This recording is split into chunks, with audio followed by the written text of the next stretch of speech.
ఈ హత్యలు మన నైట్ జరిగినటువంటి హత్య చూసాము. వరుసపెట్టి హత్యలు జరుగుతున్నాయి. 32 హత్యకు కూడా రీచ్ అయిపోయారు. అంటే ఎంతుందో వాళ్ళ టార్గెట్లో ఎంతుందో తెలియదు. 32 ఇప్పటి వరకు లెక్క తీసుకుంటే. ఇవన్నీ జరుగుతుండగానే జగన్మోహన్ రెడ్డి భద్రతను కుదించుకుంటూ ఇంకొక రకమైనటువంటి కుట్ర చేస్తున్నారు. ఈరోజు వారు హైకోర్టును ఆశ్రయించి హైకోర్టులో పిటిషన్ కూడా వేశారు.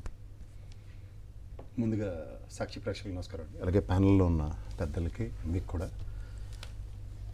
సర్ప్రైజింగ్లీ నేను రవి గారిని అశోక్ గారిని కూడా నేను పర్సనల్గా ఇంటర్వ్యూ చేసినప్పుడు యాదృచ్ఛికంగా నేను సుబ్బారెడ్డి గారిని కూడా నేను కలవాల్సి వచ్చింది. కలిసారా? ఇట్స్ రియలీ నేను ఆయనకి ఈ వేదికగా ఆయనకి శాంతి కలగాలని కోరుకుంటున్నాను. చాలా బాధాకరమైన విషయం అండి. ఎందుకంటే వ్యక్తిత్వం మనిషిది ఎంత గొప్పగా ఉంటుందంటేనండి, దాన్ని హృదయాంతరాలలోకి వెళ్తేనే కానీ ఎవరు గ్రహించలేరు.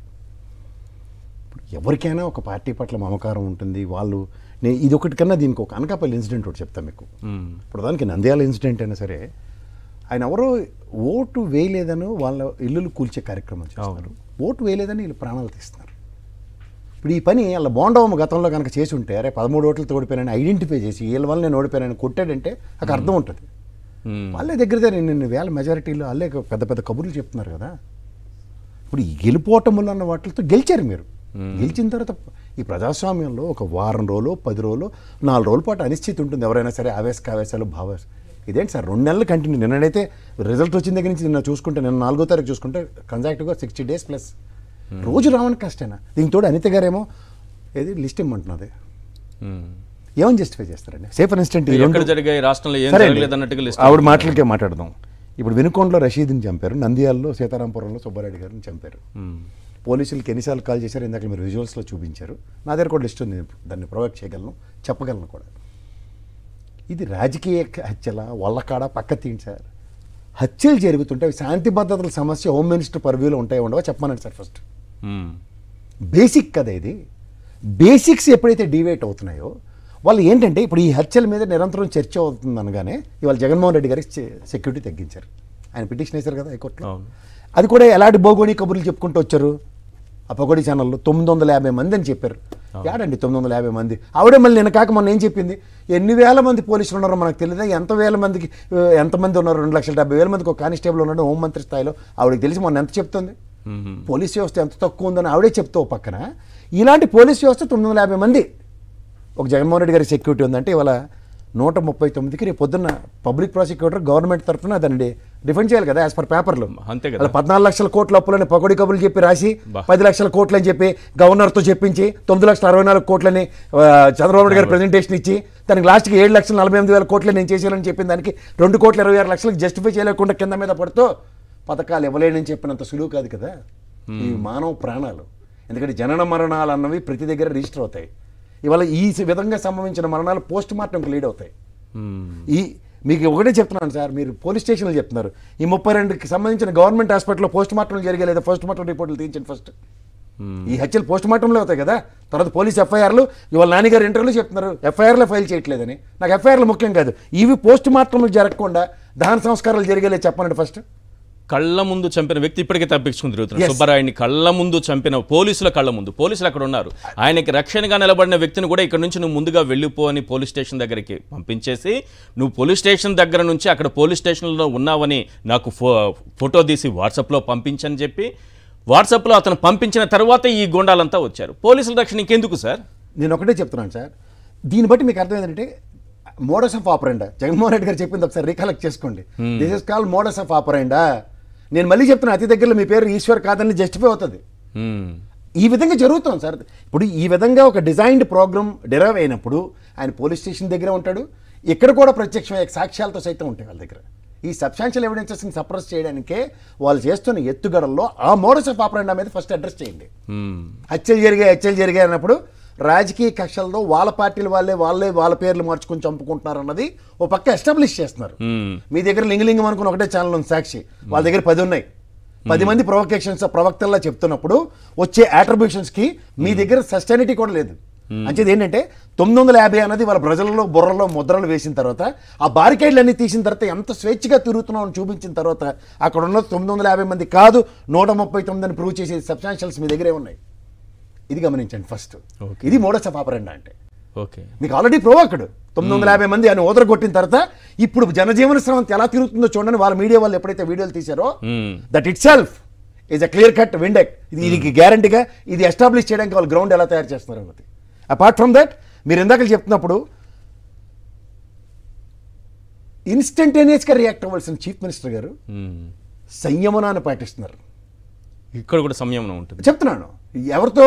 సంబంధిత కలెక్టర్లతోనూ సంబంధిత ఐపీఎస్ ఆఫీసర్లతోనూ ఇన్స్టంట్ రియాక్టివ్ మోడ్ కనుక ఎప్పుడైతే ఎస్టాబ్లిష్ అవుతుందో దీని మీద ఇప్పుడు ఏమవుతుందంటే, గతంలో మీరు చెప్పండి ఆక్టోపస్లు, గ్రేహాండ్స్ ఇలాంటివన్నీ మేము ఎందుకంటే నక్సలైట్లని యాజ్ వెల్ యాజ్ రాయలసీమలో ఫ్యాక్షనిజాన్ని నిర్మూలించడానికి అని చెప్పిన వాళ్ళు తదనంతరం వచ్చిన రాజశేఖర రెడ్డి గారు ఇచ్చిన పిలుపు మేరకు ఫ్యాక్షనిజం అనేది పూర్తిగా సప్రెస్ చేస్తే మనందరికన్నా శిల్పారావు గారికి బాగా తెలుసు.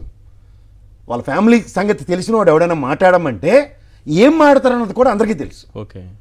కానీ మాటకు కట్టుబడిన వాళ్ళ యొక్క ప్రేరణ ఎలా ఉంటుందంటే, మాట తీసి ఒట్టు తీసి గట్టు మీద పెట్టినప్పుడు ఉన్నప్పుడు అలాగే నేటి చేతులు కాళ్ళు ఉంటాయి. గతంలో రామసుబ్బారెడ్డి గారు చెప్పలేదు, మేము కూడా ఫ్యాక్షన్లన్నీ మానుకుని మానవుడు ఇచ్చిన పిలుపు మేము సప్రెస్ అయి ఉన్నాము, తెగిస్తే ఇది ఎంతసేపు సార్? మీ ఇంటికి అంత దూరం, వాళ్ళ ఇంటికి అంతే దూరం ఉంటుంది. రెండిళ్ళ మధ్య దూరం ఒకటే విధంగానే ఉంటుంది. కానీ ఎవరు ముందు అడుగేస్తున్నాడు అంతా గమనించుకోమనండి. ఈ రాజకీయ కక్షలు, రాజకీయ పార్టీలు, ఈ రాజకీయం అన్నది 5 సంవత్సరాలు శాశ్వతం కాదు. ఈ విధమైన ధోరణితో వీళ్ళకి ఒకరుంటే వాళ్ళకి 10 మంది ఉండొచ్చు, వాళ్ళకి 10 మంది ఉంటే వీళ్ళకి 50 మంది ఉండొచ్చు. కానీ మొమెంటరీ అడ్వాంటేజెస్ తీసుకుని వ్యవస్థతురుగా చేస్తున్న దాష్టికాలకి ఎక్కడో దగ్గర పులి స్టాప్ చర్మాంకం పాడకపోతే ఈ రాజకీయ రక్తదాహానికి ఈ ఫ్యాక్షన్ అన్నది మళ్ళీ తెర మీదకి తీసుకొస్తే ఎన్నాళ్ళ బట్టి అనుభవం, నా అనుభవం రంగరించి నేను ఫ్యాక్షన్ నిర్మూలించాను, తదనంతరం వచ్చిన ముఖ్యమంత్రులు కూడా దాన్ని పాసిఫై చేసి ఇవాళ సప్రెస్ చేస్తే ఏ చదువులు బాట మీద పడుతున్నప్పుడు ఏ రవికి చేతకలేదా ఎన్నాళ్ళ బట్టి కూర్చుని ఒక హాస్పిటల్ కేసుల కోసం 3 సంవత్సరాలు నిరంతరం శ్రమించి ఇవాళ ఆ కాలేజీలో అడ్మిషన్ చేసి కూర్చున్నాడండి. దాని మీద ఈ రోజున పబ్లిసిటీ చేసుకున్నాడు అతను. అది ఎలక్షన్ మరోసారి ఆపరండా ఈ విధంగా చేయని వైఎస్ఆర్సీపీని ఎందుకు గమనించలేకపోతున్నారు? ఈ వరికోట అశోక్ బాబు నియోజకవర్గానికి సత్వర సేవ చేసుకున్న నియోజకవర్గం కాదని ఇంకో నియోజకవర్గానికి వెళ్ళి పార్టీ ఇచ్చిన పిలుపుకి పనిచేసిన ఉదంతాలు వీళ్ళకి తెలియవా? ఇవి ఎందుకు చెప్తున్నానంటే, వాళ్ళు నియోజకవర్గం పట్ల వాళ్ళ నంద్యాలలో ఎంతమందికి పట్టా భూములు ఇవ్వగలిగారు, ఎంతమందికి ఇల్లు నిర్మాణాలు చేసే స్టాటిస్టిక్స్ ఉన్నాయి. వేమూరులో జరిగింది నేను చెప్పగలను. వరికోట అశోక్ బాబు అక్కడికి వెళ్ళిన తర్వాత నుంచి జరిగిన పరిణామాలు నేను సంతరించుకుని చెప్పగలను.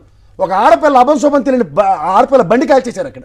చాతకానుడు చూడండి, మూలలో ఉన్న ముసలమ్మను పొడి చేయడం సామెత ఉంటుంది. ఇవన్నీ దేనికి నాంది పలుకుతున్నాయి?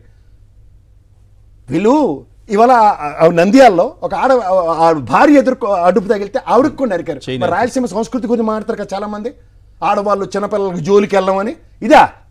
ఇదేనా సంస్కృతి? కాదు సార్, రక్తదాహం ఎన్నాళ్ళని డిమార్క్ చేస్తారు వీళ్ళు. అంటే భయభ్రాంతులకు చేస్తే భయానికి ఇంకోసారి రాజకీయాలు చేయకుండా ఇలాగా కూర్చుని పేర్లో పడి ఉంటారు అనుకుంటున్నారా? ఈ రేపు 78 సంవత్సరాల దగ్గర రాష్ట్ర దేశం కంప్లీట్ చేసుకుంటున్న దగ్గర ఈ స్వతంత్రంలో ఒకళ్ళను పక్కింటి పొడుచుకోవడానిక, లేదా రాజకీయ కక్షలను పెంచుకుంటూ నిరంతరం నిర్మూలించుకోవడానిక? దీనికి మనం ప్రజాస్వామ్యం అని పేరు పెట్టుకున్నామా? దగ్గర 60% ఓట్లు వేశారు కదా. మీకు గతంలో 39 పాయింట్ చిల్లర వచ్చినప్పుడు ఈసారి కూడా ఇక 39 పాయింట్ చిల్లర పై వచ్చి దగ్గర 40% రెండు పార్టీలకు కన్ఫైన్ అయినప్పుడు 20% ప్రజలను ఎలా ప్రసన్నం చేస్తారన్నదే కదా ఎలక్షన్.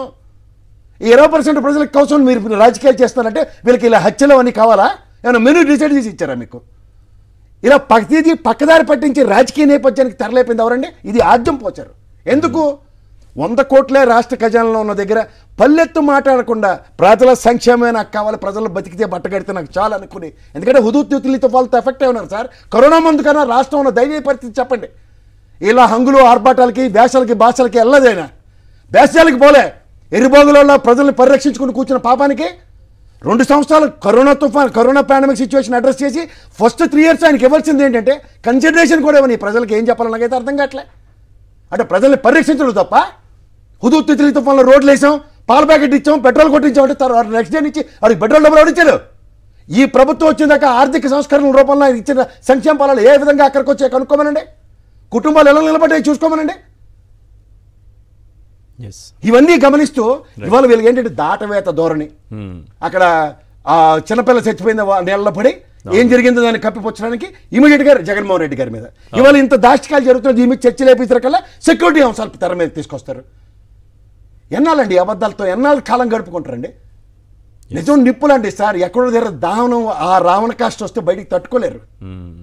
బంగ్లాదేశ్ ఏమైనా అతీతమా? నిన్న కాక మొన్న కదా ఎలక్షన్స్ ఎన్నాళ్ళైందండి ఎలక్షన్స్ హసీనా గారిది. కుప్పగొలుతోంది. ఎలాంటి పరిస్థితి ఉందో చూడండి. Yes. ప్రజల బడబాటిని నిరంతరం సప్రెస్ చేస్తూ ఇంటికి వెళ్ళి పెన్షన్లు ఇచ్చే పరిస్థితి నుంచి వాళ్ళ రోడ్డు మీద నిలబెట్టి ముష్టి వాళ్ళకి ఇచ్చినట్టు ఇస్తున్న పరిస్థితిని చూస్తుంది. వాలంటీర్ల పరిస్థితి ఇది ఎక్కడ బాధ అండి? ఇది ఎక్కడ బాధ? ప్రతి దానికి ఉద్యోగ కల్పనకే పెద్దపీట వేస్తామని చెప్పి 20,000 ఉద్యోగాలు, 2 లక్షల ఉద్యోగాలు, 2 కోట్ల ఉద్యోగాలు ఎన్డీఏ ప్రభుత్వం పిలుపుకి ప్రత్యక్షంగా పరోక్షంగా ఒక ఆపన్నహస్తం కింద 5,000 రూపాయలు ఆందోళనతో వాళ్ళకి ఏదో కడుపు తిప్పలు పడకుండా చూసుకునే దగ్గర ఆత్మాభిమానం నిలబెట్టిన ఉద్యోగాలను కూడా అందులో 70% ఆడపిల్లల ఉద్యోగాలు తీసి ఏం సాధిస్తున్నారు సార్? ఇలా